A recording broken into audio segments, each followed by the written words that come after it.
Hello বন্ধুরা, কেমন আছো সবাই? বাংলা স্টাডি হাব চ্যানেলে আবারও তোমাদের সবাইকে অনেক অনেক স্বাগত। আজকের এই ভিডিওতে আমরা উচ্চ মাধ্যমিক একাদশ শ্রেণীর সেমেস্টার 1 ইতিহাসের একটি মডেল প্রশ্ন এবং তার উত্তর নিয়ে আলোচনা করব। তোমরা যারা এবার উচ্চ মাধ্যমিকের একাদশ শ্রেণীর সেমেস্টার 1 ইতিহাসের পরীক্ষার্থী, তোমাদের জন্য ভিডিওটি অনেকটি হেল্পফুল এবং ইনফরমেটিভ হতে চলেছে। তাই তোমরা ভিডিওটি স্কিপ না করে পুরোপুরি দেখো। এবং এখানে বলে রাখি, এই প্রশ্নপত্রটি তোমরা ডেসক্রিপশনে দেওয়া লিঙ্ক থেকে পুরোপুরি ডাউনলোড করে নিতে পারবে। তাহলে চলো শুরু করা যাক। তোমরা জানো যে ইতিহাসে ফার্স্ট সেমেস্টারে 40টি এমসিকিউ থাকবে এবং প্রত্যেকটি এমসিকিউ তোমাদের ওই মাসিটা করতে হবে। দেখো, প্রথম কোশ্চেন, মানব জাতির বিবর্তন ও সংস্কৃতি অধ্যয়নকারী বিজ্ঞানকে কি বলা হয়? উত্তর হলো নৃতত্ত্ব বা anthropology. The origin of species গ্রন্থটি কে রচনা করেন? উত্তর হলো চার্লস ডারউইন, 1860 খ্রিস্টাব্দে। যে যুগে মানুষ প্রথম কৃষিকাজ পশুপালন শেখে তাকে কি বলা হয়? উত্তর হলো মধ্যপ্রস্তর যুগ। ভারতের সর্বপ্রাচীন কৃষিভিত্তিক সভ্যতা কোনটি? উত্তর হলো মেহেরগড় সভ্যতা। মেহেরগড় সভ্যতা কে আবিষ্কার করেন? অত্যন্ত গুরুত্বপূর্ণ প্রশ্ন এটা। জা ফ্রাঁসোয়া জারিজ, 1974 সালে। তিনি ছিলেন একজন ফরাসি প্রত্নতত্ত্ববিদ। চীনের প্রাচীনতম ঐতিহাসিক বা ইতিহাসের জনক কাকে গণ্য করা হয়? উত্তর হলো সুমাকিয়ান। তহকিক-ই হিন্দ গ্রন্থটি কে রচনা করেছিলেন? উত্তর হলো আল বেরুনি। প্রাচীন ধ্বংসাবশেষ বা জীবাশ্মের বয়স নির্ধারণের কোন বৈজ্ঞানিক পদ্ধতি ব্যবহৃত হয়? উত্তর হলো রেডিও কার্বন বা C14 পদ্ধতি। বিশ্বের প্রাচীনতম মহাকাব্য কোনটি? উত্তর হলো গিলগামেশ। এটা মেসোপটেমিয়ার একটি মহাকাব্য। প্রাচীন লিপি অধ্যয়ন বা লিপির পঠন পাঠনকে কি বলা হয়? উত্তর হলো এপিগ্রাফি। হরপ্পা বা সিন্ধু সভ্যতা কোন যুগের সভ্যতা? উত্তর হলো তাম্র ব্রোঞ্জ যুগ। তোমাদের বলে রাখি, তোমরা এই মডেল কোশ্চেনটি বা নমুনা প্রশ্নপত্রটি ডেসক্রিপশনে দেওয়া লিঙ্ক থেকে ফ্রিতে ডাউনলোড করে নিতে পারবে। এবং একাদশ শ্রেণীর ইতিহাসের সমস্ত অধ্যায়গুলোর 100টিরও বেশি করে এমসিকিউ আমাদের চ্যানেলের প্লেলিস্ট থেকে তোমরা পেয়ে যাবে। তো সেখানে গিয়ে তোমরা সহজেই ডাউনলোড করে নিতে পারবে।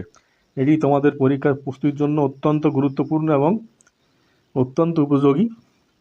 দেখো, পরের প্রশ্ন, হরপ্পা সভ্যতার খনন কার্য প্রথম কে শুরু করেছিলেন? উত্তর হলো দয়ারাম সাহানি, 1921 সালে।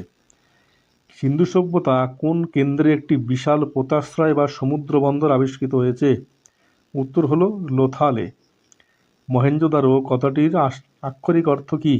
উত্তর হলো মৃতের স্তূপ। মিশরীয় সভ্যতায় রাজাদের কি বলা হতো? উত্তর হলো ফেরাও বলা হতো। প্রাচীন মিশরীয় লিপিকে কি বলা হতো? উত্তর হলো হায়ারোগ্লিফিক লিপি বা পবিত্র লিপি। এটি আবার চিত্রলিপিও বলা হয়। মেসোপটেমিয়া বা সুমেরীয় সভ্যতার লিপিকে কি বলা হয়? এটি হলো কিউনিফর্ম বা বানমুখ লিপি।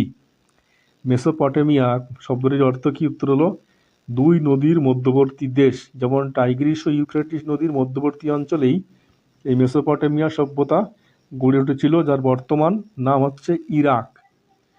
ব্যাবিলনের বিখ্যাত ঝুলন্ত উদ্যান কে তৈরি করেছিলেন? উত্তর হলো সম্রাট দ্বিতীয় নেবুচাডনেজার। সুমেরীয় সভ্যতার বিখ্যাত আইন সংহিতা বা কোড কার নামে পরিচিত? উত্তর হলো হামুরাবির আইন সংহিতা। পরের প্রশ্ন দেখো, রোমান সাম্রাজ্যের প্রথম সম্রাট কে ছিলেন? উত্তর হলো অগাস্টাস সিজার। তিনি প্রিন্সেস উপাধি নেন। তাকে আবার অন্য নামে অক্টাভিয়ানও বলা হয়। প্রাচীন রোমে ক্রীতদাসদের বিখ্যাত বিদ্রোহের নেতৃত্ব কে দিয়েছিলেন? উত্তর হলো স্পার্টাকাস। রোমান সাম্রাজ্যে গ্ল্যাডিয়েটরদের লড়াই বা বিনোদনের জন্য ব্যবহৃত বিশাল ক্রীড়াঙ্গনকে কি বলা হতো? উত্তর হলো কলোসিয়াম বলা হতো। প্যাক্স রোমানা বলতে রোমের কোন সময়কালকে বোঝায়? উত্তর হলো রোমান শান্তি ও সমৃদ্ধির যুগ, যেমন সম্রাট অগাস্টাসের আমলে শুরু হয়। মৌর্য সাম্রাজ্যের প্রতিষ্ঠাতা কে ছিলেন? উত্তর হলো চন্দ্রগুপ্ত মৌর্য। চন্দ্রগুপ্ত মৌর্যের প্রধান পরামর্শদাতা বা প্রধানমন্ত্রী কে ছিলেন? উত্তর হলো কৌটিল্য বা চাণক্য। অর্থশাস্ত্র গ্রন্থটি কে রচনা করেন? উত্তর হলো কৌটিল্য, যার অপর নাম ছিল বিষ্ণুগুপ্ত। মেগাস্তিনিস কার রাজসভায় গ্রিক দূত হিসাবে ভারতে এসেছিলেন? উত্তর হলো চন্দ্রগুপ্ত মৌর্য। তিনি গ্রিক শাসক সেলুকাসের দূত হিসাবে এসেছিলেন। মেগাস্তিনিস রচিত ভারত বিবরণী গ্রন্থটির নাম কি? উত্তর হলো ইন্ডিকা। সম্রাট অশোকের শিলালিপিগুলির পাঠোদ্ধার প্রথমে কে করেছিলেন? অত্যন্ত গুরুত্বপূর্ণ প্রশ্ন এটা। উত্তর হলো জেমস প্রিন্সেপ 1837 সালে। সম্রাট অশোক তার শিলালিপিতে নিজেকে কি নামে অভিহিত করেছেন? উত্তর হলো দেব নামপ্রিয় প্রিয়দর্শী।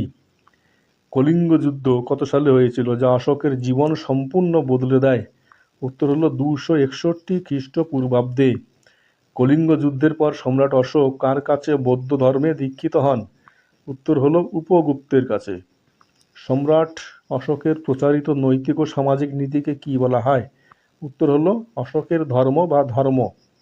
মৌর্য সাম্রাজ্যের শেষ সম্রাট কে ছিলেন? উত্তর হলো বৃহদ্রথ। তাকে সেনাপতি পুষ্যমিত্র শুঙ্গ হত্যা করেন এবং শুঙ্গ বংশ প্রতিষ্ঠা করেন।